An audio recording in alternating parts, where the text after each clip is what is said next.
Welcome to Tail Slate Podcast, a podcast for independent filmmakers and films themselves. I'm your host, Farid Khairon, and as always, I'm joined by my delightful co-host, Toby.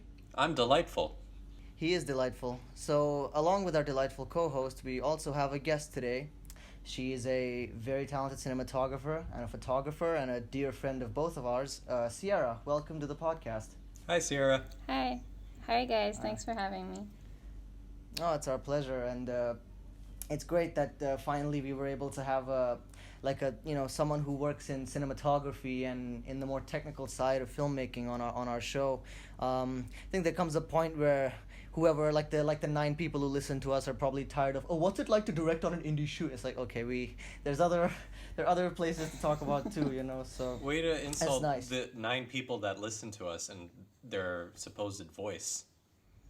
Yeah, they all sound like that, by the way. They all sound like this.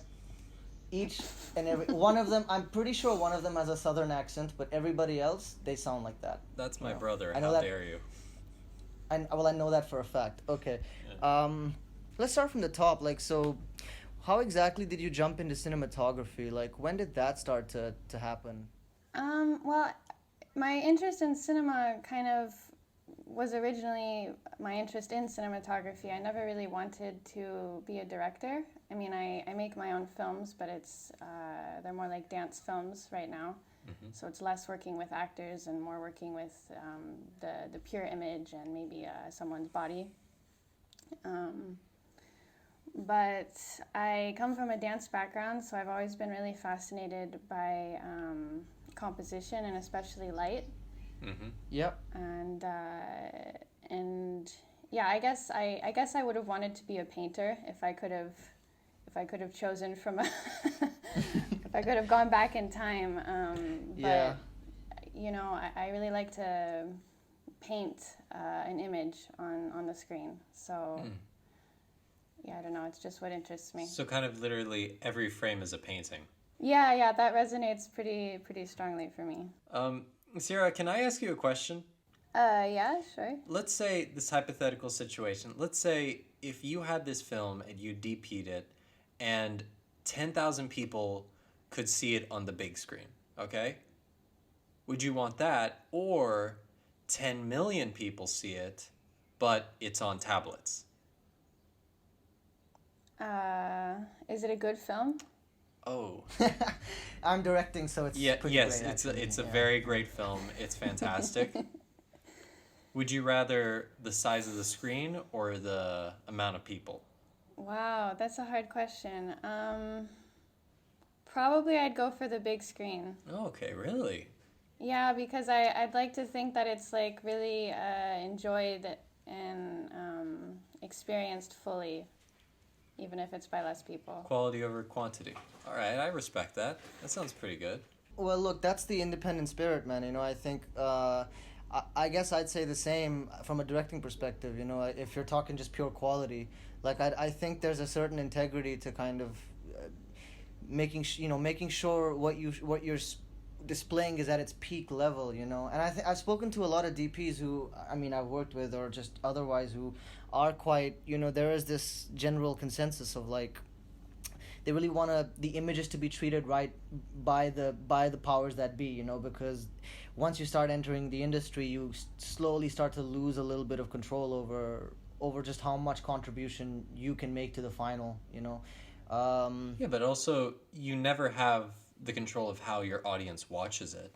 If they watch it on the big screen or they watch it on an airplane, you don't get to decide. I've always found it healthy, though, the idea of not really having much, feeling this sense of it's like your child, and then eventually you let go of it, and then it completely takes on, it's a form that maybe you can't really control, or you don't know how people are going to react to it. It's what is this thing?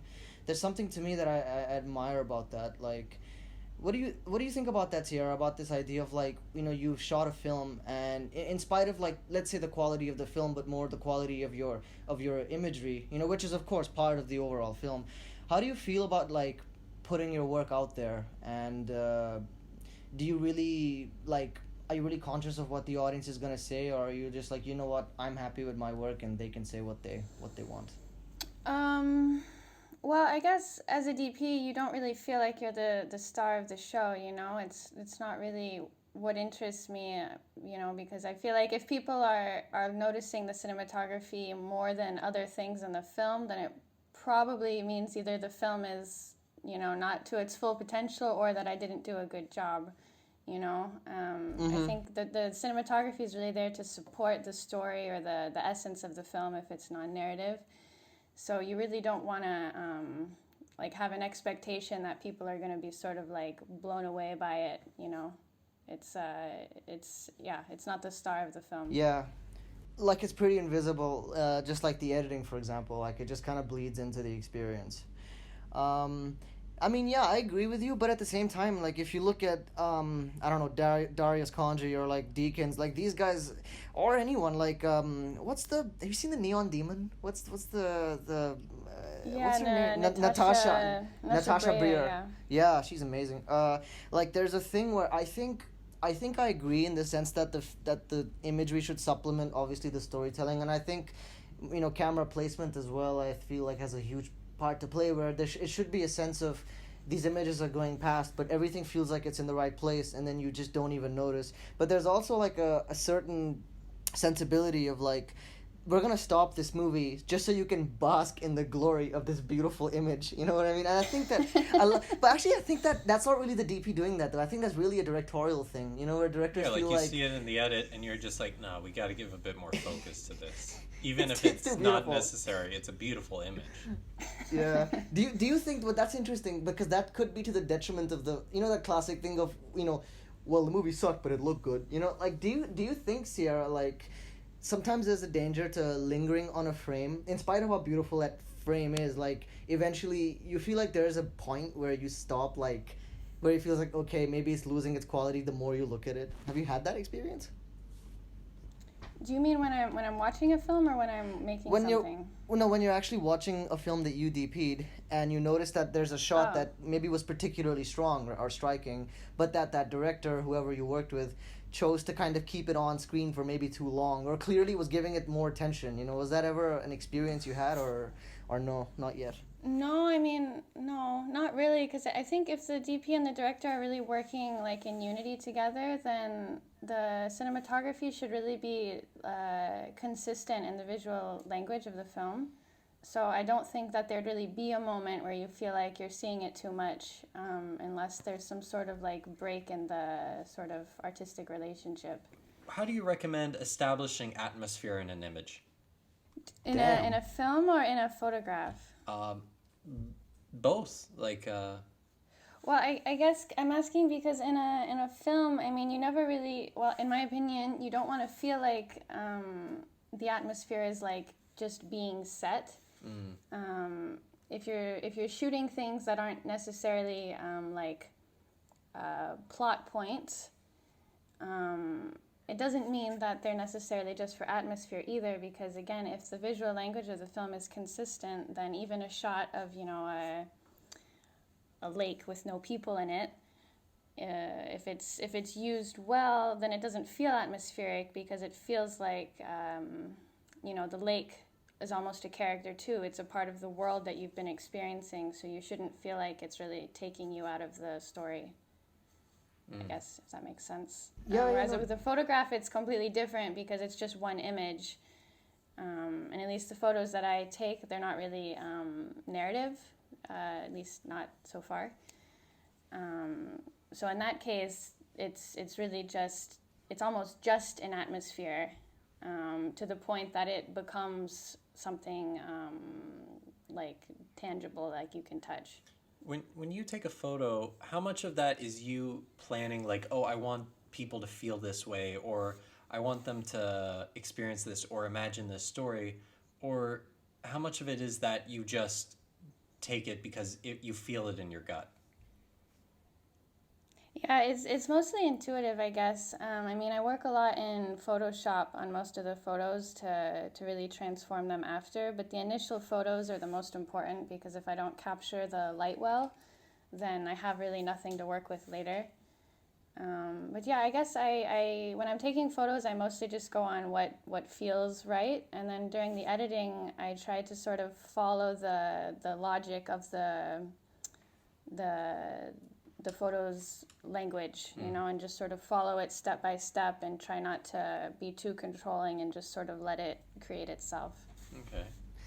It's great you're so in touch with your instincts. Like my instincts heavily depend on how good the catering is on a shoot, you know. So there's all kinds of instincts going on. That's a good actually that's a wonderful answer, because I sometimes struggle with that myself when it comes to talking to cinematographers. Actually, there's a obviously a very well documented thing on director DP relationships, and I mean photography in itself.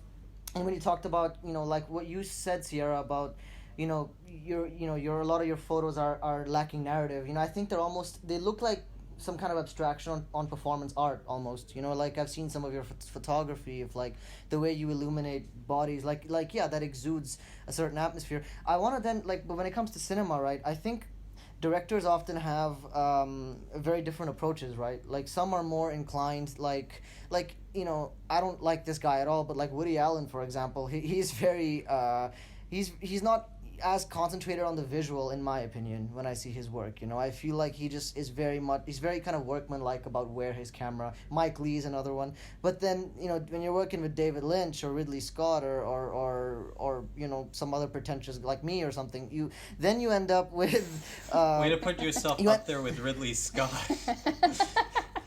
we're all in the same boat. Gladiator 2 coming in. No, no, but like I'm just saying, because then the director really tries to impose like this is my style, you know. And how do you feel about like, I don't want, like, it's weird to ask you this, but like to like tune yourself to like the director's, like how do you feel you get enough of yourself in there too, or do you even like, when it comes to working with a director who's really got this strong visual sensibility, do you still feel you can imbue yourself into that artistic voice, you know, somehow? Yeah, no, it's a good question, because when I first started off, I was really concerned about like being treated as an artist and not a technician, and you know, I had sort of like a ego trip about that. But then the more that I worked, I sort of realized that the job of being a DOP is really taking on, you know, everything from the director, and you just want to sort of be there to support and help create their vision and style. Sure, why not? I mean, I think style, it takes a really long time before that develops on its own, so it's almost like a separate question. But just for the director's vision of their script, you know, you really want to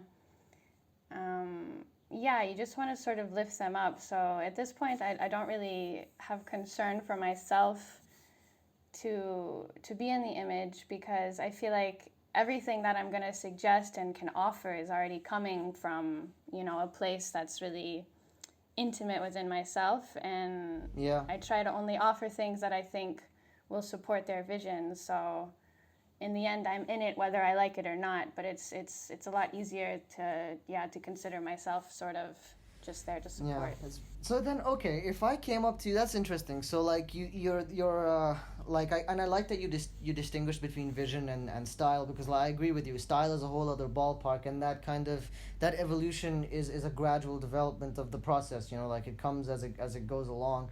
But then when it comes to vision, right? So are you the type of DP who, if a director comes at you with a fully formed shot list, like of every shot that they want, is that a welcome sight to you, or are you the type of DP who's like, no, we're gonna start this together from the ground up? Like I want to do this with you, like that process. I'm talking more about shot listing, because I've had varied experiences. Like I've worked with a bunch of. I've always found I've had to tune myself, and so what do you feel is a preference of yours, in that front?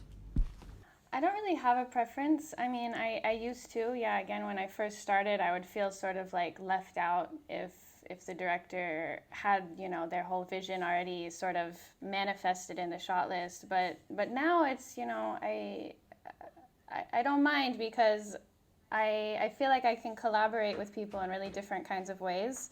Mm-hmm. So if a director comes to me with a really really developed shot list already, you know, I'm just going to be there to sort of give my opinion based on what they've given me and shown me about their vision, and so I'm going to just sort of let them bounce things off of me and sort of just give a supportive opinion. So I don't really have a preference at that point. I was gonna say that I have known a few directors where sometimes they've maybe they're used to creating on their own, or developing things on their own, or just not having reliable people around them. And so once they actually have a really good DP or production designer, they don't give it to them. They come with this complete plan and don't really let like your production designer or your DP or whoever is helping you figure it out with you. And I don't really suggest that method, because like you're missing out on what someone else can bring to the table for what you are spreading yourself over like 8 different departments. Plus it's not your job, so you shouldn't have to do that. But that's more on something that I wanted to bring up that doesn't really relate. No, I see what you're saying, man. It's true. I you know, you know who Robert Elswit is? You guys, Sierra, Robert Elswit. I'm sure we will in a minute. Yeah, There Will Be Blood. So yeah, I'm a huge fan of his. I mean, he's all of P.T. Anderson's films, mostly, except for the last couple. No, he did Inherent Vice, but also he's done other stuff. He's done some Mission Impossible movies and all this. He kind of talked about the relationship he has with production designers, and famously when he won his Academy Award, right, he said that 80% of that Oscar belonged to Jack Fisk, who was the production designer on that film, on There Will Be Blood. I wonder then, you know, because let's say we're already, I mean, it depends on, it could even be you're working on an A24 film, or you're working on a short film with me in like my backyard with the 5D and like a 10-man crew. It could be the smallest, you know. The thing is, what your relationship is like with your, I guess specifically to this, your PD, like, I think it's a very important one, right? It's a very valuable one. And I wonder, like, what is the first step, like when you come on board a project, how do you go about that initial phase with a production designer? Because ultimately that will kind of dictate, you know, the final image. And so how do you start that dialogue, that conversation with them? Like, how do you approach that? Yeah, that's a really great question, because it's true. I mean, if you have a bad production design, I mean, you just can't have a good image. You just can't, you know? So you really have to work together. And I tend to think that the DP sort of is also responsible in a way for the production design. I don't mean that they are in charge of it, but that in the end, it's a part of the image. So they have to take a lot of care to work in a really close way with the production design to make sure that they're both on the same page. And of course, that they're both on the same page with the director, so that everyone's working in harmony. But yeah, I don't know, when I first get on a film, I mean, I try to just start off on a good note with the production designer, so that we all downhill from there. Yeah, I mean, really just try to get on a good relationship with them from the beginning. Don't and knock make over sure their that props just yet. You want to first gain their trust. You don't go full Christian Bale. Yeah. Yeah, no, I guess I just try to be respectful, and I try to always make sure that there's meetings with me, the PD, and the director, so that we're all sort of used to, you know, what the director wants. So then even if there's a question, maybe the director's not available and it's me and the PD talking about something, that we know what the director wants, so we can sort of make a quick decision if we have to, without stepping on any toes. Well, that quick idea of like constant adaptation, you know, to bad situations, which is a constant on anything, you know. You, again, I keep going back, you could make an A24 film or a short film, like that process of like being in a tense environment and then just kind of finding your feet. I think that having a good dialogue with your heads of department beforehand is obviously great. So if you're listening, kids, do that. But also I do think, like, look, okay, you were meant to do 15 setups. You've only gotten 4 done. Half the day's done. The food sucks. You know, it's hot. It's grimy. You're shooting underground. Like, I'm just trying to make the worst possible. And you haven't gone to the bathroom in 3 days. Perfect. That was the missing link. And so I then I There's questioned. rats everywhere. Okay, so that's a tense. That's a pretty Flying tense rats. situation. I think I've seen that before. No, so we're in this tense environment. I wonder then. You might be dealing with some pretty temperamental, folks. And it's completely understandable if, you yourself were kind of at your wit's end. So in an environment where where tensions are high, how do you try to navigate that? I mean, because for me, I'll tell you, I have the mistakes, a character flaw of really internalizing some of this stuff. So I'll just keep it in. Also, when you're like in my case, making personal projects and like everybody's working for free because they like you, and you start being like, what the fuck, like it's like it creates. I was very aware of that, so I bottled it up, which sometimes was a mistake. And then so he takes it out on me. And then I take it out on Toby. And so when you're in that situation, right? So how do you go about that? I'm just gonna paint the situation, and you just tell me what you do, really.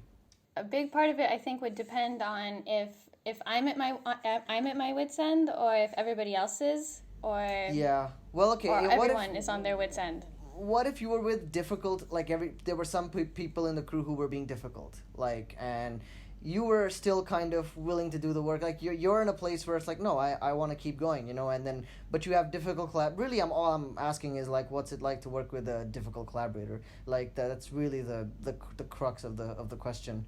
Have you had that experience, and like if so, like how do you still try to keep the peace? Yeah, I mean, you get to a point where you can't really keep the peace once you're at a certain point of tension with people.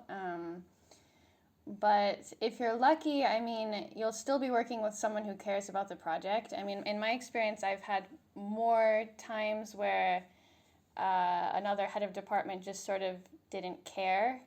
And so I felt like I had to pressure them to do their job, which is a terrible feeling. But if you're lucky, I mean, you'll have a bad relationship, but they will also care about the film as much as you do. Yeah. And in that case, I mean, you can sort of find some common ground and, figure out, like, look, like, we both want this to work. I know you want to make it work as much as I do, so let's, I know you want to do it this way, but I think we should do it this way. Neither of us want to take too much time to make this decision, but let's sort of work something out. And I mean, I'm pretty good at compromises by now, I think, so I'm never gonna push someone too hard if it like puts the production at risk. And also you got to remember that when you're on one of these film sets, everyone's working for free, and you can't just replace someone as you feel like it, and you got to have the rest of the shoot, you guys got to work together. It's not just today, it's tomorrow, and for the rest of the shoot until the movie's done. And yeah, but even when people are being paid, I mean, you can't just replace them, I mean, nobody wants to be in that situation where you're like that asshole who fires everyone who he gets mad at one time, So I think in any case, whether you're working for free or you're being paid, you're always having to make compromises. It's just always harder when people are working for free because you feel like you can't demand as much from them. Yeah, tell me about which it. Is fair. Yeah, it is. Yeah. So you think film school prepared you pretty well, huh, to be for the slings and arrows of being a DP, especially in this line of work? I think the one benefit of film school is like bad experiences. Seriously, along with connections. Yeah. you learn how to collaborate with others.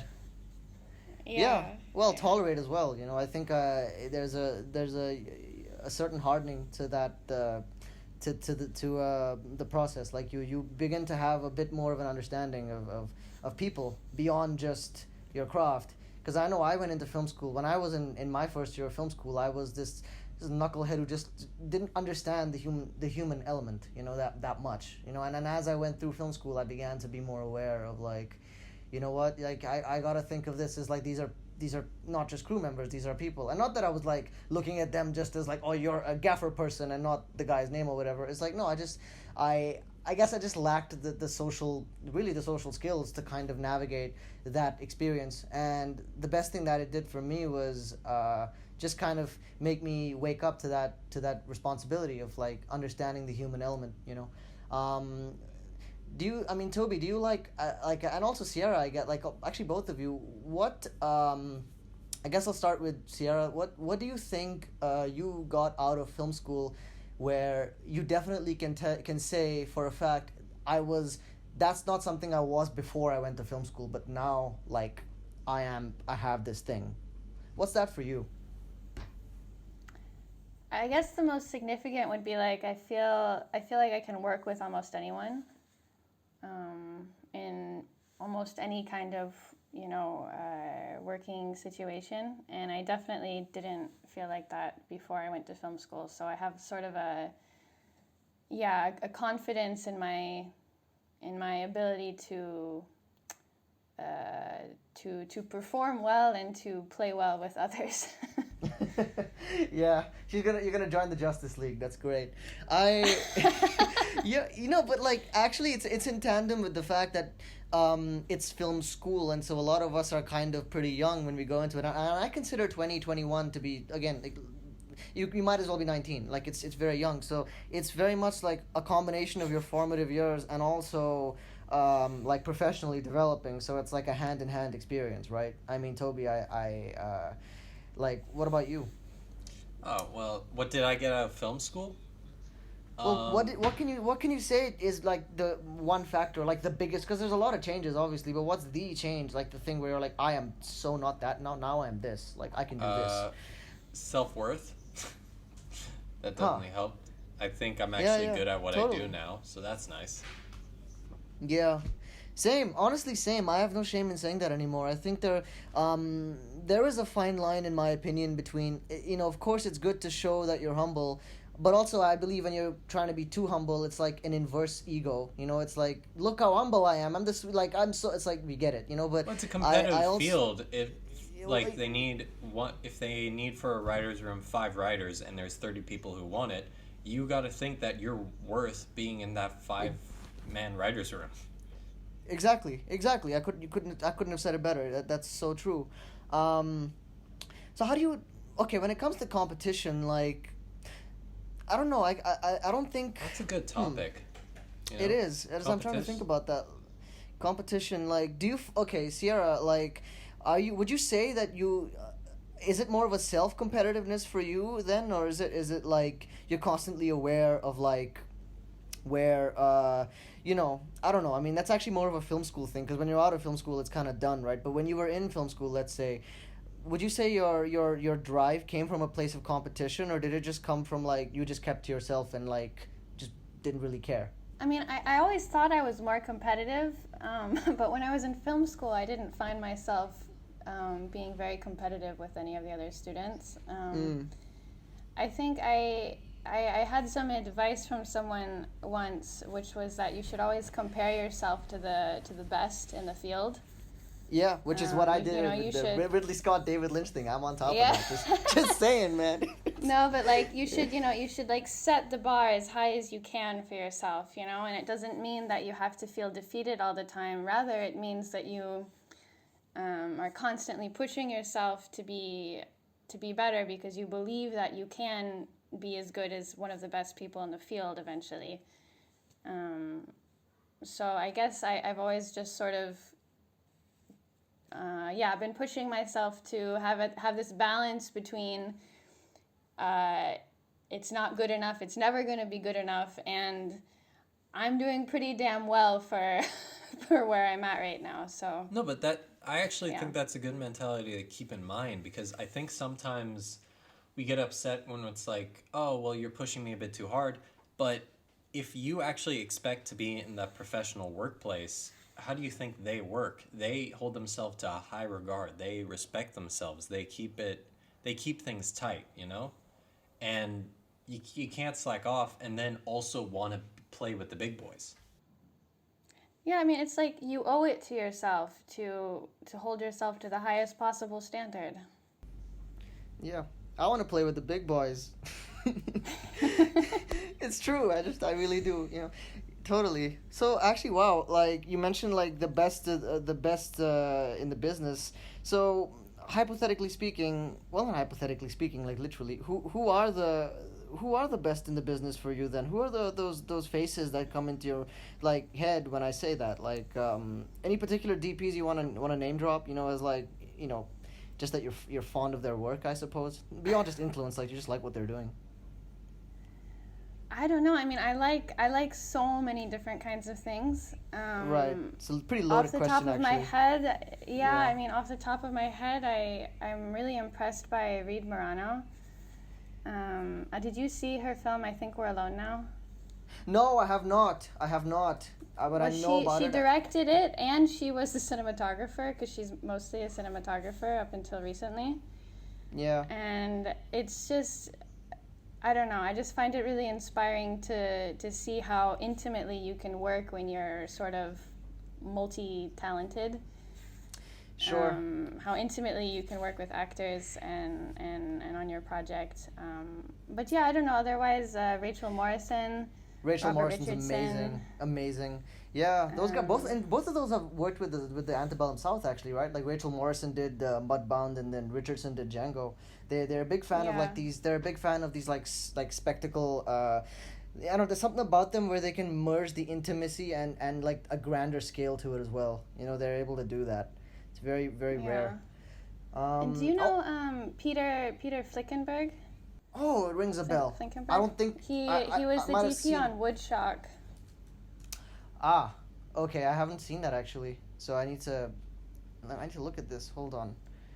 Okay, what's his name? Peter Flickenberg, right? Flinkenberg, yeah. Flinkenberg. Okay. Yeah. The power of the internet will save us. Flinkenberg. What a name. But I've been he Googling- did this really. I've been Googling everything you guys have been writing down because I'm learning so much. I'm not a technical person. I'm not a cinematographer. I'm the farthest thing from that. I actually no, it's good. I actually want to go back to Reed Morano for a second because first off, I don't know how this is gonna come across, but 9 times out of 10, DP director transitions are bad. Like I don't think there are a lot of DPs out there who like look at poor Wally Pfister. I love the guy, bless him, but Transcendence, the less said about that the better. So and he's done all of Nolan's work, so that's like god tier DP. But you mentioned Reed Morano. I think the reason Reed Morano's work, because I've heard great things about I Think We're Alone Now, I think it's because she's come from a backdrop of films that were predominantly kind of these really intimate character studies, the films that she, like Frozen River, for example, like that film is it's a one woman show. It's all about that character that Melissa. Have you seen it, Frozen River, which she shot? Okay, so it's a 2008 film with Melissa Leo, who got nominated for it. It's a really beautiful film, and I'm fuzzy on the details, honestly. I've seen it years ago, but I just recall it being deeply intimate and like very limited to like it was always kind of tight. The imagery was very complimentary to character, and I think that if you come from a place like that, it'll seep into your work and I think your interests, and I think maybe in this particular case, like it led to a better film that she made, with I Think We're Alone Now. I don't know. That's an interesting theory. I don't know enough about her background to know if that's true, but it certainly makes sense because I mean it's a really great film and you can tell it's shot by a DP. I mean, made by a DP. Yeah. What did you think? It's just really beautiful. What did you think of Phantom Thread? If you saw that, did you see it? No, afraid I still didn't see it. Haven't I been telling you to see this movie for like 7 years now? No. Even I saw it, and I'm the worst at these things. No, because I that's saw a The weird Shining example. last week. Hey, but that's a weird example because like he didn't credit himself as a DP for it. He just went like. He just said, look, I'm not smart enough to be a DP. I got this, like, I think he's worked with the same head gaffer. Well, Robert Elswit had worked with the same head gaffer for, like, 7 films straight. So he just, like, had this weird collaboration with his gaffer, and they kind of it actually, for me, was a really troubling moment in film history. They formed a coup and killed the original DP? No, they didn't kill the original DP. Robert Elswit was busy on a Mission Impossible film. Okay, just making sure, because you were he got together with the gaffer, and then they just got rid of the DOP. Yeah, they just buried the body in the sand dunes. No, I like, actually, that's a really interesting, that film, irrespective of the film, like, that the way that was made, like, it almost made me concerned, like, because I think there needs to be a cinematographer, just like there needs to be an actor, just like there needs to be, plants and the sun and the sky. Like, I think that a cinematographer as a role on set should be delegated to an individual. And that film, it didn't set a precedent or anything, but it showed that if there was such a shorthand over a long period of time, perhaps because there's no official credit, and Anderson was very quick to say he didn't DP it, even though that's what I think. Fukunaga credited himself as a DP, you know what I mean, for his film. So I wonder for you, Sierra, like, what do you think? Do you think the role of a cinematographer is malleable? Or do you think that, no, it needs to, like, be for one person and that's how it works? Like, or can it just be constructed, like, as a group? It's a bit of a weird question, but, like, off late, like, I have thought about this. Well, I mean, for sure, I have a hard time to believe that it could be like a group effort. I'm kind of I kind of believe in the whole hierarchy on set, because for me, I've never seen it work any other way. But I mean, I think if a director is super talented like Paul Thomas Anderson, I think it's totally possible that he can do that, I just think it's probably not very common that there's people who can handle the two biggest jobs on the set, and still make a good film. That's true. Yeah, and I don't think it's I don't know. I don't think anyone should really aspire to be that, because it's not really necessary. It's not really necessary, because anyways, if you're the director, you can always take credit for the film being good, no matter, Exactly. So it's always the director's film in the end. Yeah, I agree with that. I agree with that, actually. And ultimately, also, even, like, the work of the DP and the editor, these things are like you'll read, like, I don't know, like a Tim Burton, film comes out, and it's like, Burton's oeuvre has many films, and he have a very interesting visual style, and the editing, it is always following a pattern. We have a sequence in the middle, which is where Johnny Depp is in the frame, and it's like a lot of what they're saying you can attribute to like the DP and the editor that he works with, you know what I mean? It's like, but I do think that you often find directors kind of just take on, and it's honestly, I blame the Nouvelle Vague for this, man. I blame, like, Godard and Truffaut and all those cats, and I have a mixed relationship with those films and their film. Did you just call them cats? Yes, I just called them cats. All right, and you should be grateful. And so, but it's like, for me, it's like, I do think sometimes directors get too much credit. As much as I agree with the concept that it is ultimately the director's film, I think that's like a certain norm that's almost, it's to a fault, because, like, I don't know, we start to lose, like, it's like, I feel like taking film critics and being like, guys, like, mention the other names that are involved and not just, like, Monsieur Burton, you know what I mean? Well, it also works both ways. When a film fails, we look to the director. Yeah. Fine, good, but that's how it should. It should just be law. But that, well, okay, yeah. Actually, if a film is a failure, but honestly, even then, like, it should be, like, if the cinematography or the editing, like that movie Capone, like, it stands out in a negative way, Shout out to the awful of Capone, but shout out to the awfulness of Capone. I mean, you should definitely give credit where credit's due. If the cinematography is beautiful, you should be like, whoa, that's beautiful. I want to look up who did that. Or if the edit really impresses you, check out who edited it and if they've edited anything else. But also, like, if it succeeds, we look to the director. If it fails, we look to the director. So. Yeah, but I think it's really just the what you're talking about is really just the way that the media looks at it, because within the industry, everybody knows, who the DP was on that film, and everyone hears the stories about what happened on the set. She's not wrong. Yeah. Yeah, So no, I totally. think Very that true, Sierra. It's not like the DPs aren't getting enough credit in the industry. It's really maybe just in the media. But for me, that doesn't really matter so much to me. But no, yeah. Well, no, I'm switching over to this other side. You do that, man. Betray me like you always do. I'm a bad co-host. There's a bit of an in-house struggle here, Sierra. We apologize. Like, okay, Sierra, being that you had a photography background, and then you transitioned, I don't know if it was a direct, like, if it was like you did both at once, but you're a photographer and a DP. So have you then? I don't know if you can shout out specific examples, right? But from your own perspective, do you think there's a difference between a cinematographer who just kind of was completely brought up through film imagery and just wanting to be a DP, and then a cinematographer who came from a background of photography, and how that seeps into their work and their sensibilities? Would you say there's a pretty strong difference there?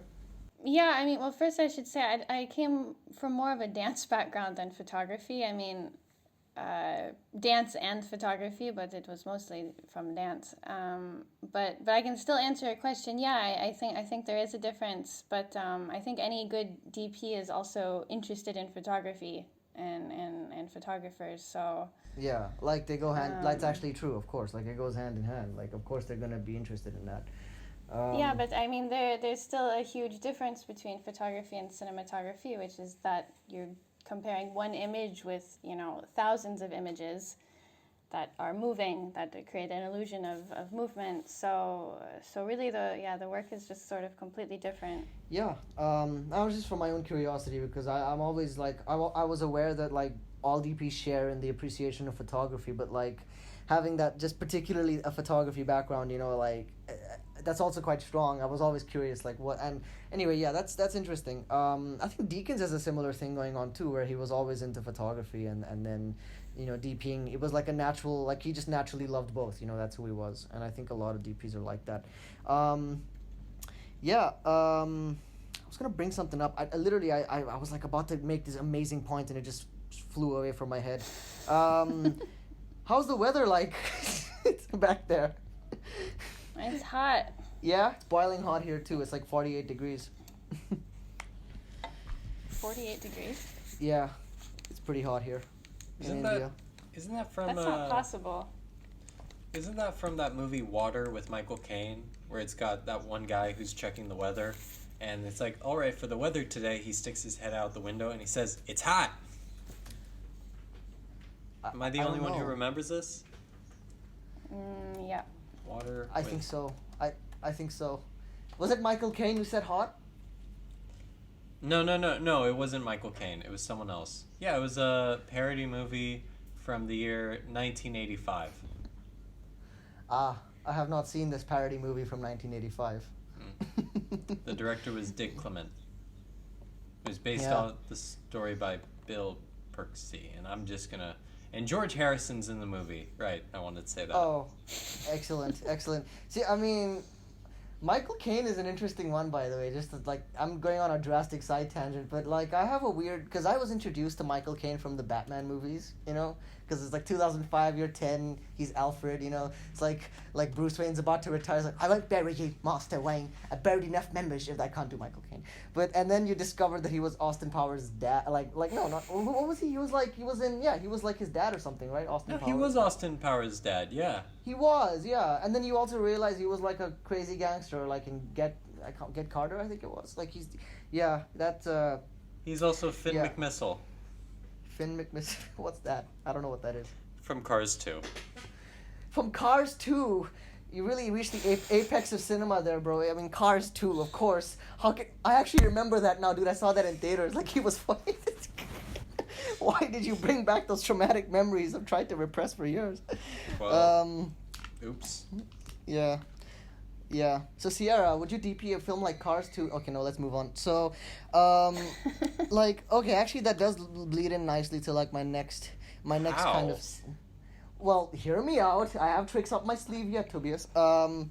I've always wondered cause like Lubeski would always be like I remember when they were gonna make Birdman, and Yaritu was like, I want you to do this film, except it's kind of a comedy, and I know you've never done those. And there was a big back and forth because Lubeski didn't find much artistic merit in comedy as a genre visually, which I understand. I mean, look at Judd Apatow's films. I mean, I like them, but they're not exactly the pinnacle of cinematic art, visually at least. And so, well, it depends how much you like Seth Rogen. But in your case, would you say you have a preference to like a particular genre, and like beyond that, like a mood? I guess genre mood. It's like a pretty malleable concept. But like, is there like a thing? Okay, let's say genre that you're more inclined towards. Let's say. I'm afraid I'm going to give a pretty boring answer, which is that I don't have a preference. Lovely. Is there maybe any type of story that interests you, like maybe something more introspective on characters and how they deal with the situation? Were you more interested in, say, something that has to deal with plot? I don't know. I mean, I can be excited by many different kinds of things.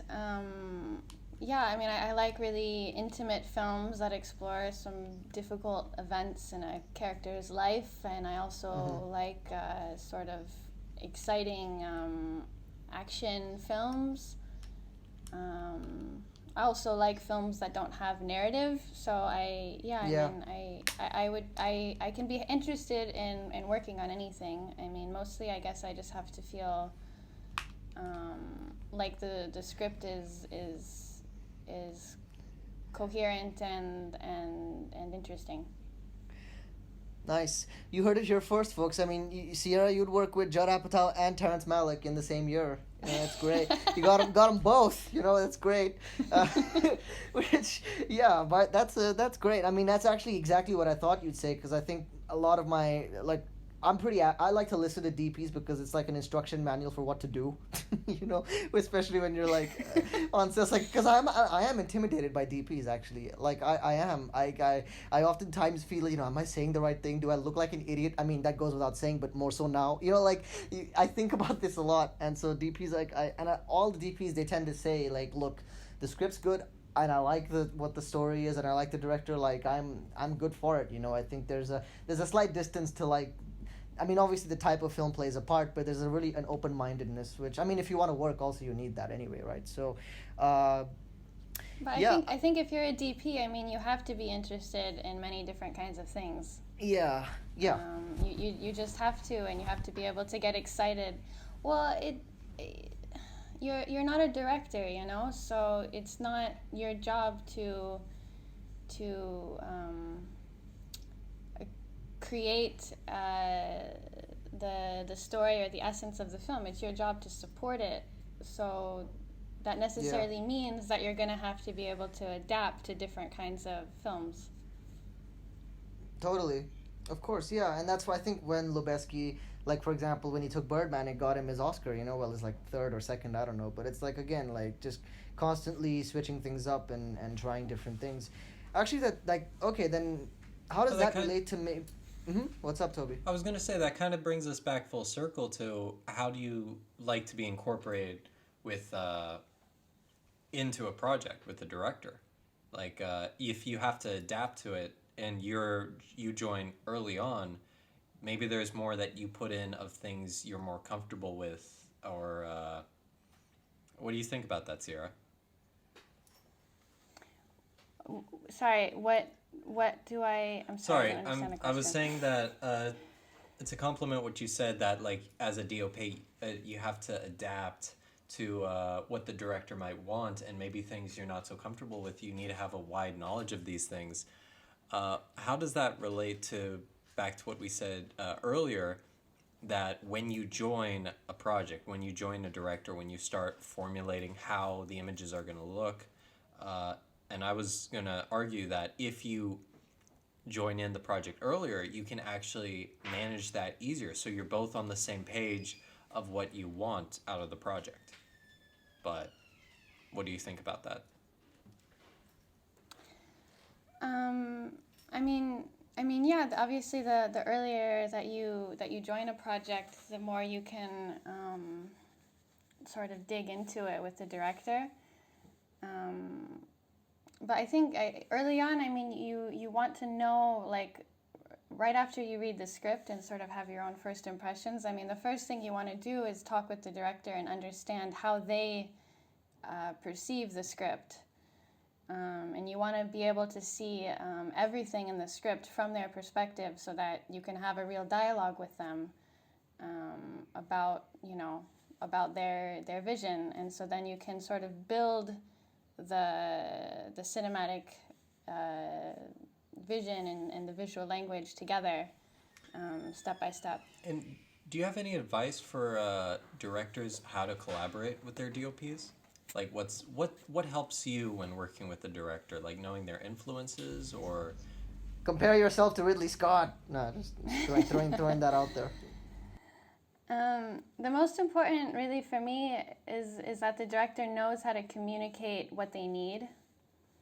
Even if they don't have their vision completely clear, even if they don't have the answers to all my questions, it doesn't really matter. It's just as long as they can communicate with me what they need from me as a DP, so that I can provide it to them. I mean, we're directors over here. I find that my best experiences with DPs is, like you said, like it's when I think it's as I've grown, because like sharper clarity, like I think just like being able to very succinctly convey your intentions without muddying the water too much, really. I think that in an environment that's naturally more inclined towards something more chaotic, I think is always having a director who just kind of knows what to say to each person that they're working with. It's as simple as that, really. And then but I mean, you don't have to be like all knowing. You don't have Well, yeah, to necessarily have every answer, but just that if you need something specific in the relationship, that you know how to ask for it. Yeah. I mean, that's kind of more or less like what I was also kind of saying. I mean, I do think that, yeah. I mean, I guess I just have my own thing of like how much should a director know, but that's just me. But I agree. I think I guess part of that's also, like we said, the human element, right? Of like just not just having that, like, you know what, I'm gonna be open and just tell you what I feel type thing, which is also circling back to something we talked about. I actually want to segue to something that I've been wanting to talk to you about, kind of been dreading as well, because I feel like I'm gonna fall way behind, but I'll try to keep up if I can. I want to just get into tech talk a little bit, actually. I mean, them cameras, man, they're evolving constantly. There's always, I mean, did you see that insane like mini LF thing that Alexa did for 1917? Like this tiny thing that it's like my mind was blown. And so that kind of leads me to like, what's like a camera or some piece of equipment right now that's really kind of that's on your mind, that's pretty cool. Anything comes to mind? I mean, I haven't worked on big sets, so the fanciest equipment I've used is what we have at ACAR, which is already our film pretty school, good. Yeah, but I mean, even hypothetically, like, what would you want to use? Is there something that you like? You're like, that's my Christmas present. Yeah, I mean, I'm a bit less of a tech geek, but of course, I would really love to work with Alexa Mini. Yeah. It just seems like an amazing and super convenient camera to have something so small. Yeah. And otherwise, I've never worked with drones, so to work with a drone would be super cool. I mean, I rarely see drones used in a way that I think, oh, like they really needed that drone shot there. But I don't believe that means that they can't be used well. No, for sure, I agree. Then again, it is very jarring when they're used poorly too. Like, I think that's one of those. I think the issue is that they're not established in the film language, and when they come in, they come out of nowhere. So if you can find a way to make it part of the film's language, it's going to make it a much easier transition and much more enjoyable. Yeah, and please, if you're listening, please do that legally. With drones, just letting you know. Yeah. Do you think that DSLR? I'm like, I got my badge hidden somewhere. You just can't see. Do you think that DSLR short films get either there's like that, like, because I do think that there's a combo of sometimes, what, I don't know where I'm going with this, because I have a very specific view on this, that it's because I shot on like the GH5 and various DSLRs over the last couple of shorts I did. And I guess I was personally more or less satisfied with what I got. I mean, I was working with some pretty good collaborators, which helped. But I've also spoken to DPs who are like, look, I don't want to shoot on a DSLR. I want to move to the big boys club. I want to play with the big boys. And I guess, what is your view on sort of short films that are made on a DSLR? Is it more like, well, you know what, whatever the camera is, a good image is a good image, or do you make that distinction? Well, I don't know. I think to be too picky about that kind of thing is a little bit ridiculous because Yeah, it's I mean, a horrible, good yeah. image is a good image, and some DSLRs, I mean, I have a Lumix S1 and it gives like a fucking good image, you know. Yeah. The only real difference is that with higher tech cameras, you have more room for mistakes, you know, because you have a greater dynamic range. You know, it's a little more room for error. So then you feel a bit safer in your work. You feel more free to take some risks. But in the end, if you if you light it well, then it's I don't know, it's Yeah. it's not enough of a difference that I would turn down a project because of it. I Yeah. think if DPs are turning that down, it's probably because they want to have more experiences with high-tech equipment so that they can, you know, just Yeah. have that experience. Yeah. Well, actually, that kind of, yeah, that's because that I've had that experience, and sometimes I wondered, was it me? Like, did I screw, and then sometimes I'd realize maybe no, it's like they just want to try things with that's maybe not necessarily more sophisticated, but just of a different kind, different type of thing. Yeah. Yeah, and it just sounds good, you know. It just sounds good to say that you shot with a high-tech camera. Yeah. How much do you find yourself relying on the grade? Like, do you find, like, because there's some, I mean, I guess it's always like try to get as much as you can in camera, right? That's the golden rule. But like, do you in spite of striving for that, how much do you feel you can manipulate your images in post before you start to get frustrated with them? Like, is there a certain line? I try not to think about the grade too much when I'm shooting because, I mean, everything happens on set, you know. To me, there's not really like a huge room for what you can save in post-production in terms of grading. I painfully agree with you. Yeah, I mean, Yeah. I've made some mistakes in some films that I spent really like hours and hours and hours trying to hide the mistake, and you just can't, you know? It just Yeah. looks weird, so... Yeah, Are you I mean, saying for me, we can't fix it in post? oh snap! No, yeah, you You just like said bash the the thing. It's like out there somewhere. There's a kid looking at a screen like, "Mom, my short film's ruined now," and it's like our fault. I see because I've gone like I've literally tried to like forget grading. I've tried to like rotoscope stuff out. You know what I mean? I really rely, which like some of that's out of just this kind of meticulousness. Like I really need that thing out, even if it's just jutting on the corner of a frame or whatever. But we do rely on these post production things to a fault. So I think as much as you can get done on the day, the better. Because also there's some films that like Steven Soderbergh's stuff. Because he DP another director DP, he grades. I mean, I don't know if he grades, but he DPs his own stuff. And to me, the problem with Steven Soderbergh is his movies look way too graded. Like Traffic, if you've seen Traffic, they look it looks like, okay, I get it, bro, it's blue, it's very blue, so and yeah, so like I guess I don't know, I don't know if I'm posing a question or just kind of throwing this out there, like overgraded films, like do you notice that as well, Sierra, like when a film's like, okay, they really tried too much to salvage that or to over boost it up in post? Yeah, I mean, you notice it sometimes, but I'm never sure when I see that if it's because it's a bad grade or if it's because they are trying to fix a mistake, you know? But I guess if you notice the grade, that's a pretty serious problem. Yeah. But also it goes beyond just the movie maybe is not working, because if you have a good story that, I mean, yeah, it might, if it's really horrifically awful, like, I don't know if have you seen Alfonso Cuarón's Great Expectations? No. Okay, well, that movie's basically, it's called a green film because that film has more green in it than than the Amazon. Like, it's green, and literally, and even the problem is I didn't know a green film was a thing. it's a thing. Well, that film at least, because like the problem was even the production design was very green. Everything was so green, and then the grade was green, so they just like, it's like How like green was it? from a scale from 1 to 1,050, no, it really assaults your eyes, and I found that to be like very unpleasant experience. But then he made Roma, which was black and white, so he like balanced it out pretty nicely, I guess. it all worked. Everything worked Yeah. out in the end. Maybe that's why he made it in black and white. Maybe he just has a compulsion because he DP'd that too, right? So maybe he has like a compulsion to just make everything super green, and then some producer was like, Alfonso, there was hope yet, and they turned it into black and white. Could someone please just send me a Photoshop version of Roma, but everything is green instead of black and white? Thank you.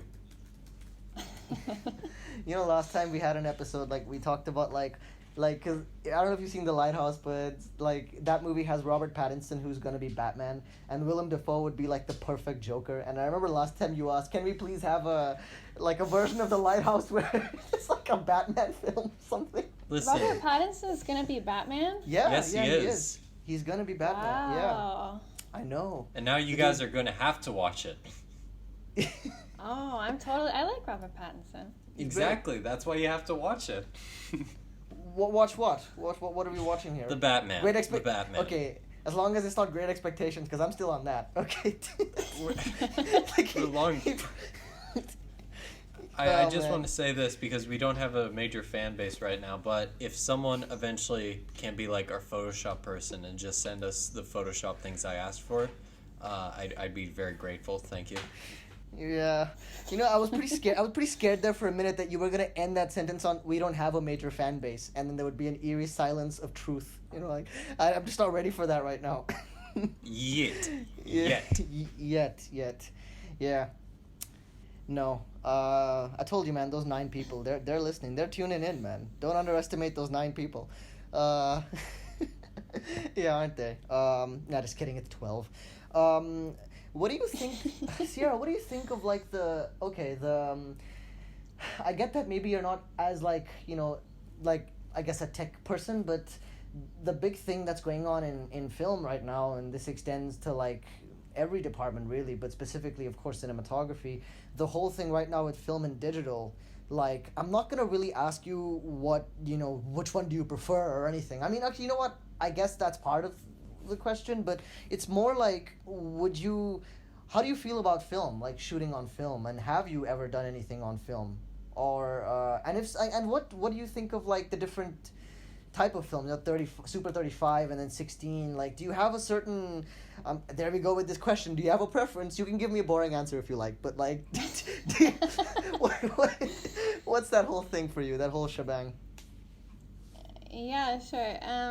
Well, I have done a little bit on 16 and 35, but I haven't shot anything very extensive. Well, I love 35. I think it's beautiful. Yeah. I would love to do more. I mean, I'm a huge fan of film. I find it really just gorgeous. Yeah. And I would love to do more, but I don't really feel like you can compare them, because you can do things with digital that you just can't do with film. So.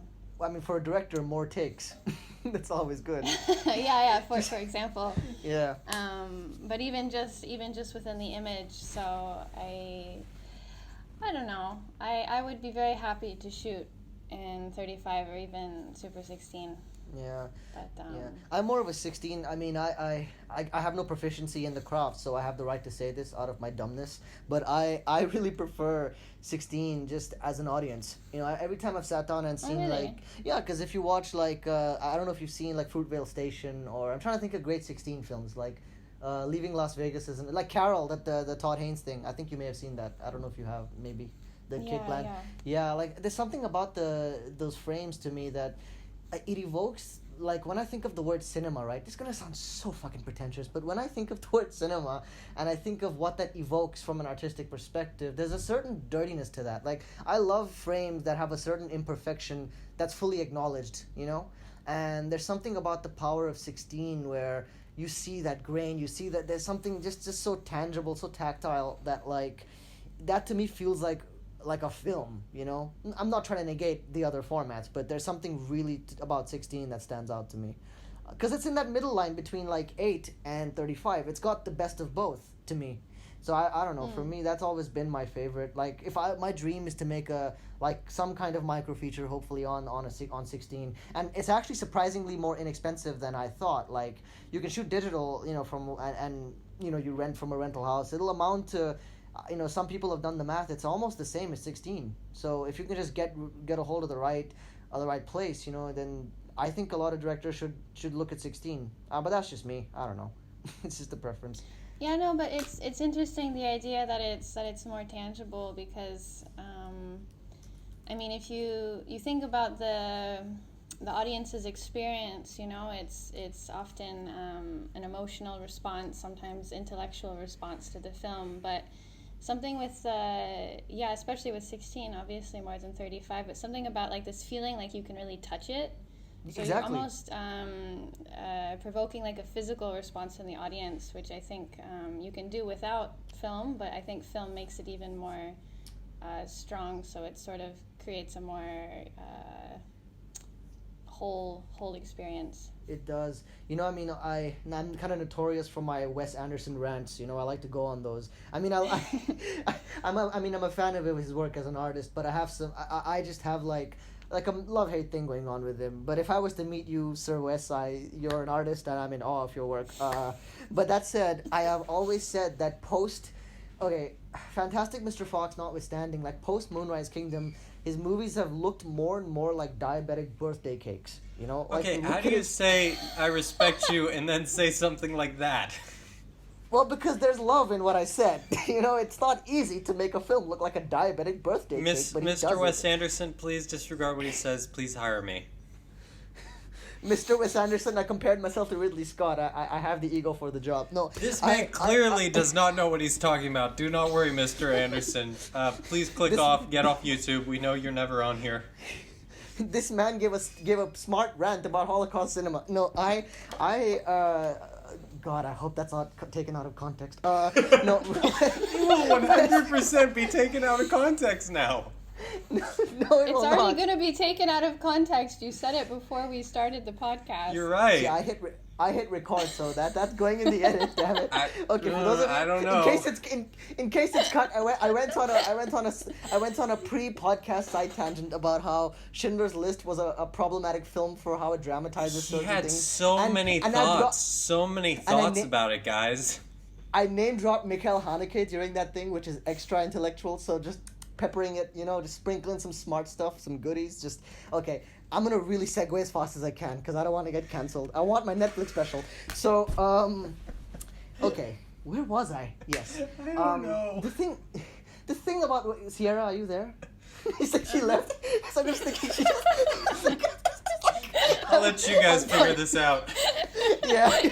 It's like, yeah, film's not as good as digital. Peace. You're just like, what? Yeah. No, I'm just saying, okay, like Moonrise Kingdom, guys, Moonrise Kingdom was shot on 16mm. And I always loved, like from his latest films, I really liked Moonrise Kingdom. And I always wondered what it was, beyond just how endearing it was as a coming-of-age film. It's like the only Bruce Willis performance of the last 10 years where he isn't sleepwalking through the role, except for maybe Looper. And so it was like a great film, but I realized what really got me in that film was the Super 16, was the fact that it was able to take that Wes Anderson aesthetic that's so specific and, like I said, like a pastry, and make it feel more lived in. Like it felt like Bottle Rocket, where I was like, this is like, I could breathe it, I could taste it, like I can feel that film, and so yeah, it's incomparable. I think not incomparable, but like it's hard to deny like the effect that 16 has on a film for sure. Anyway, yeah. And then you got James Cameron, who's basically, who's on that whole digital 3D thing. And he even said something that I think is true, which is digital and film are pretty hard to distinguish, actually, nowadays. Like, it's hard to tell the difference. So, yeah. They're both great. They both have their benefits. Okay, another segue. Let me collect myself after that very... okay. I want to ask, actually, Sierra, you brought up something earlier, which was you feel like you're doing pretty good for where you are right now. So I guess my question is, where are you right now? like no, really, where are you at in terms of like, what do you see yourself as, what's the next step, and what would you like to do currently to progress as a cinematographer? Yeah, that's a good question. Well, lately I've been working on my photography, as you know. I'm trying to start Yep. printing them to hopefully eventually be picked up by a gallery in the world of contemporary art, which is very different than the world of cinema. Otherwise, I'm working on some dance films, and then I'm doing some commissioned work like portraits, performance videos, and hopefully a music video coming up soon. Oh, nice. Yeah, and I might be on the crew of a pilot episode, not as a DP, as a gaffer. That's in the fall, awesome. That's which awesome. would be cool. Yeah. But yeah, I mean, I guess at this point, I'm just hoping to just keep making films. You know, I love being a DP, so I want to keep making short films for now. Of course, eventually, I would lose my shit if I could make a feature. Yeah, I'll give you I'll give you a call when it's time. Don't worry about it. All right. Okay, great. Yeah. Yeah, so I'm just hoping to do more commissioned work and then more short films. Nice. I mean, a lot of that sounded like non-narrative, you know, like from what you described, which I guess is just by virtue of circumstance, right? Like I would think like I think that's another thing like that kind of leads into is I think a lot like what you just described was effectively the hustle as well, right? Like you'll be a gaffer on that, you'll be doing these dance. I mean, also I know it's your personal interest, so it's great that you're still doing something that you really enjoy doing. How many opportunities do you get to do narrative stuff? Like, you know, like you mentioned short films, like narrative short films. Like, do you try to actively seek them out, or do you just sometimes get calls like, "Hey, I got a script," even at this stage? So far, I've had people approaching me or people who come to me because they heard about me through a friend. Yeah, I heard about you through a friend, so that's why I approached. No, I'm just kidding. Like for the basically for our listeners. So I actually wanted to do a movie with Sierra. I wanted to do a bunch of films with Sierra. Like I always, and then right as like I was actually kind of like, well, I don't know. There was a bunch of scripts, and I wanted to give you one of them. And then right as I was like maybe planning to like just left the country for good, so that happened. So you know that's been looming over my mind since we started this conversation. Just like, oh man, it would have been so cool. Yeah. Anyway, well, we'll get a chance eventually. I'm sure. Come to India, we'll do this crazy nature documentary. Like, if I don't know, I don't know where I'm going. Just I'm inventing a film as we speak right now. I'm sorry. But yeah, I'm sorry. So you get some people who approach you, and so you keep that dialogue going then. Yeah, and I mean, I shot a short film earlier this year. I'm planning to shoot one with Toby. I don't know if am I allowed to say that? Is that yeah, a that's secret? fine. Like, Okay. it's actually I'm storyboarding that. I was storyboarding it yesterday, and it's Oh, really? yes, Oh. it's hectic because.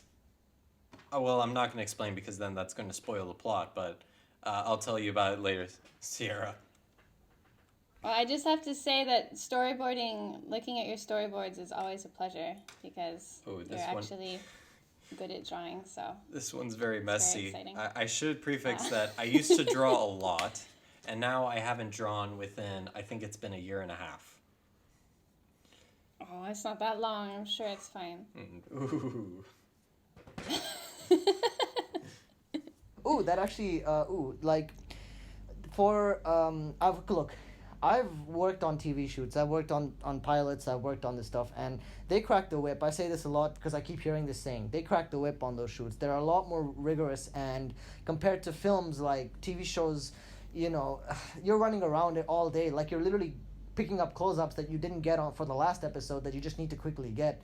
And you're also shifting directors constantly. But the thing is that the DPs often stay on. There's lots of instances where the DPs kind of are a consistent through line through each of the episodes.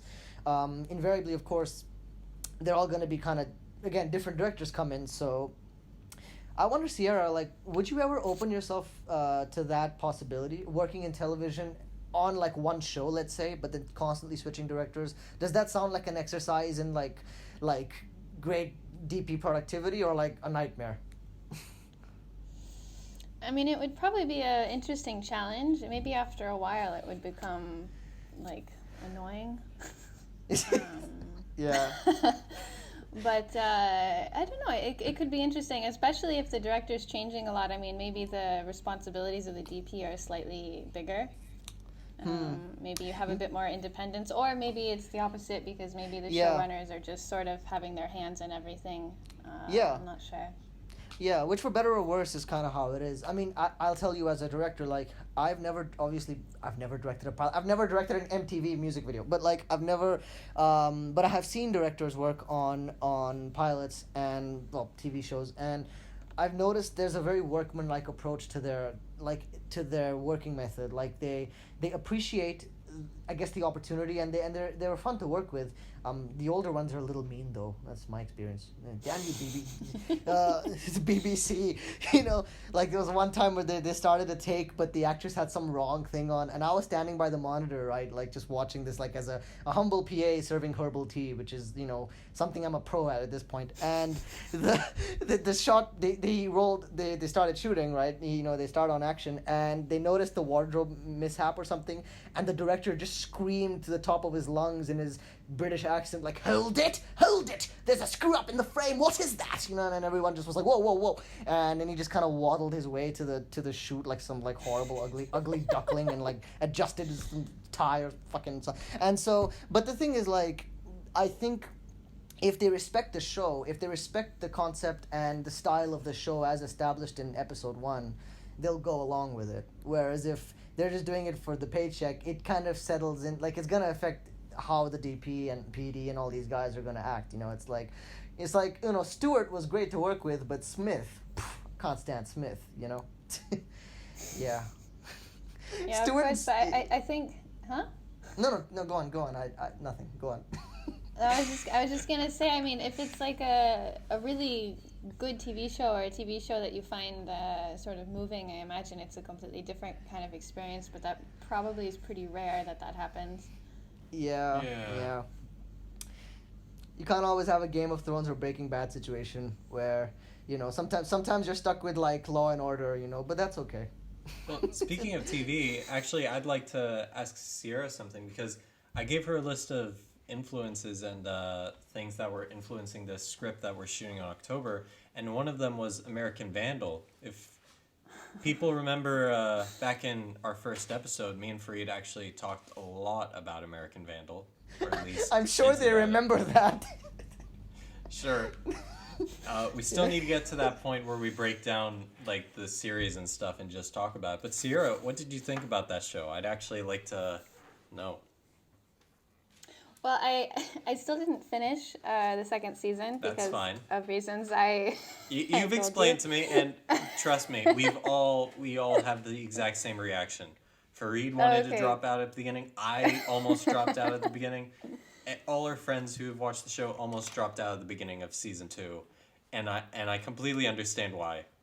I think it's worth it, but everyone has the same reaction. I totally understand.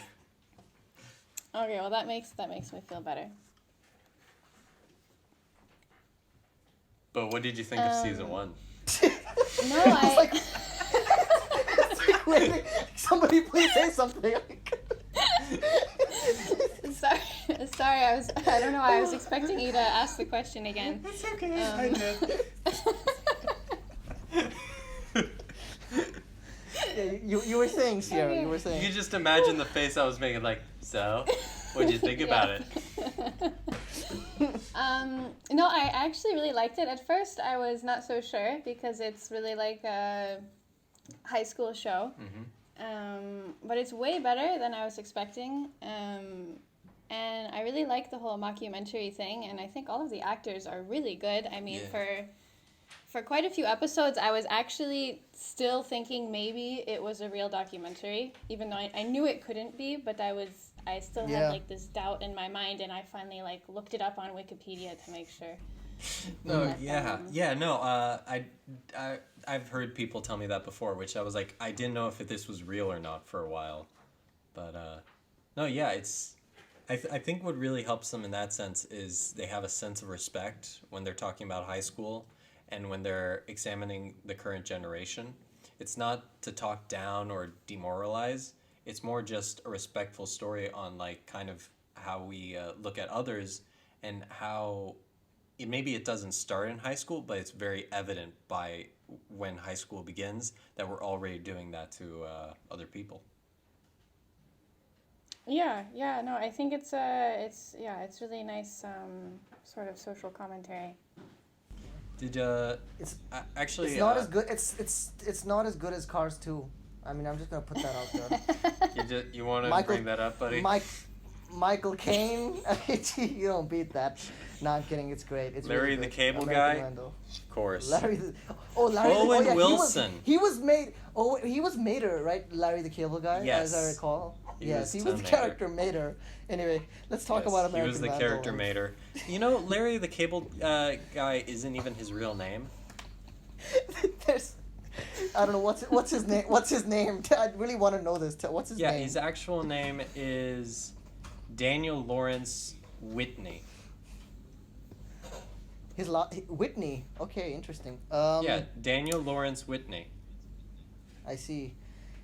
Yeah, actually, I had something else I wanted to address, and it's something that I understand if, both of you maybe it's like, how far would you go with this kind of question? But, like, I do think that it's important to just kind of address, even if it's kind of in a passing kind of way, which is how this particular industry and the grind and the hustle to break into it can really impact our personal lives. You know what I mean? Or rather, how we carry ourselves personally outside of our like work environment. I'll frame it like this: what advice would you give just to a person who wants to, and not as a DP, just as a person? Like, how would you handle the people in your life that you surround yourself with? Like what advice would you give to somebody who wants to be a DP or even a director, but in this case a DP, and how they would go about navigating their life around that? Well, I think, I think you have to be sort of good at negotiating. You need to, learn how to make compromises with people, and you have to be understanding of how people in your life feel. Especially if you disappear for a couple weeks. Yes. The temporality of being on set is completely different than daily life temporality. So many things happen in one day. It feels like 5 days. Yeah. I mean, it's not easy. I think it helps if the people in your life have some sort of artistic inclination. So they can understand like what it feels like to be sort of drawn to a project and the sort of obsession that takes you over when you're trying to work on it. Yeah. But I don't know. Otherwise, it's just always a little bit challenging, and you have to just try to be considerate and good at negotiating and making compromises. That's true, because like I read, or maybe I heard on some podcast, I think some A24 podcast, I think was it the Softies, I don't know who they were talking about, but like DOPs and cam ops and grips and gaffers, like there's a pretty high, specifically like there's a pretty high divorce rate between those those particular groups, like because there's a lot of distance, like there's a lot of like on big movies, like there's 7 to 8 months, where you're away from your partner, you know what I mean? And I guess even beyond divorce, just like how much you are able to be there for just friends and family members and such, and I think that if there's a way to kind of inform the people around you that that's just naturally a part of that lifestyle, you know what I mean? And I think you kind of nailed it about the compromise thing, because I think there has to be to some degree an acceptance, I mean, because we all can try our best, like I'm pretty sure, whenever a cam op who's married with kids or whatever goes off to Costa Rica to make his, I don't know, to be on a Wes Anderson film, I don't know, like it's there's definitely that conversation of like, honey, I'm off for another 7 months, and like, maybe you'll visit me there, maybe we'll just do the Skype thing. Like these are real conversations, and I think that just to get something of note is like a lot of people who might be listening to this, like that's something to prepare for, it's like, I'm not saying that's definitive, it's very obviously it's very based on your circumstance, but like it isn't an easy life when it comes to navigating your personal life, but if you can at least, I hope I'm articulating this well, if you can at least like inform those around you that that's what they're in for, and if they accept it, then that's good, you know. I think I'm kind of I think it's also something to take note of now, that if you're not able to deal with relationships, if you're not able to communicate, if you're not able to sustain a relationship for a long period of time, that's not going to change when you have the job of your dreams. In fact, like, there's going to be pressures, there's going to be new issues that come up, and if you're not prepared for that now, it's not going to fix itself later. Yeah, well, I mean, in fact, it gets worse, right? Like, if you're not prepared for, I guess, like the fundamental basics of maintaining a relationship, let's say, if that's, you know, from what you said, then, yeah, when you enter this line of work, I mean, it's something that could potentially worsen. The moral of the story is, like, read a lifestyle magazine. You know, read, like, Reader's Digest, like, just, you know, like, yeah, devour that crap. No, yeah, I agree with you, Toby. I agree. All right, so we are kind of entering our closing time of our show, and so I don't know. I guess to close, I feel covered kind of all cylinders. Toby, is there something you want to talk to about or address, like just for our listeners? Just we haven't mentioned in a while that we do believe that X-Men First Class is the greatest film ever made, so I wanted to reestablish that since we haven't said it in a while, you know. What a noble gesture on your part, Toby. It's very true. So, Sierra, I don't know if you know this, but yeah, X-Men First Class is by far the greatest achievement in cinematic history. And we usually exclude it from our lists just because it would like take over the entire list if we said it. It's too good. It's too good. I mean, Orson Who, you know? No, it's all about X-Men First Class. And, you know, I guess since we're talking to a DP, right, just the yellowness of their spandex suits, the yellow, it's perfect, you know, and the blue, the contrast of like Professor X's uniform is on point. Wouldn't you agree, Toby? Like, it just... I would more than agree. I would steal that quote and take it as my own. Well, yeah. I let you do that because it's X-Men First Class. Yeah. And it fixes every single issue we have with our friendship. It just, we're okay now. Friendship, I mean, even like my work, like my short films, like, yeah, my short film's a little too long, but X-Men First Class, I mean, the spandex in that film is so perfect, it kind of covers up the flaws of my work. It's that good. You know what I mean? Yeah. Has she left? Oh, she's still here. Okay. Okay, I wanted to address one more thing with you. We are in like our last 6 or 7 stretch, so don't worry, this will be over soon. It's like surgery. But I have to pee so bad. Oh no. Oh no! What a moral dilemma. We've all been there. Okay. We've all been there. Yeah, we've all sat through Return of the King and had that same thing playing in our head. You know, like. No, I mean in this podcast. Oh, okay. I haven't been there. I hydrate to I'm just there the right right capacity now. that I'm not. So it's both of you. Breathe, please. Closing notes. Closing notes. Do you think that the industry is looking for not just women in film, but for cinematographers, for female cinematographers? Do you think the doors are opening? Do you think that it's a better time right now? Or that it's a very gradual progression and more work is obviously yet to be done, but like, do you see glimmers of hope that there's going to be more representation there? Yeah, I was waiting for the woman question. Of course. Well, only because I have had conversations with you in the past where I know we have discussed it. So I just felt I would be curious to bring it up. You know, like. Yeah, no, I mean, I think of course there's more opportunities now than before. I mean, all of my female teachers have mentioned that, you know, we have it so much easier than they had it, and it's still, you know, going to be a challenge depending on, you know, the situation and the people you work with, and yeah and what they're used to and how they, you know, imagine, you know, what a DP looks like, basically. So well, I mean, isn't that nuts? Yeah, I think you were saying I think it will still be you know, always a bit more challenging in general, really generally for women DPs. But clearly, yeah, it's way better than it used to be. Because I know progression to progress it takes a very long time. It takes a very, very long time, and it's ongoing. I just hope that there's more acknowledgement. You know, that's all I kind of want for all parties, for all the folks who are feeling like they're not getting enough, they're not opportunities. I just hope that there's more acknowledgement of that, which is why, like, I'm not a fan of political Oscar speech, but I do appreciate the intention, you know. So anyway, I don't want to get into too much of a serious side tangent, but that does matter to me. All right, well, you know what? On that note, I guess we got to wrap this up. Sierra, I hope it was as fun for you as it was for us. I'm just going to automatically assume Toby had fun because I can do that. I veto that. I'm always veto having that fun. Power.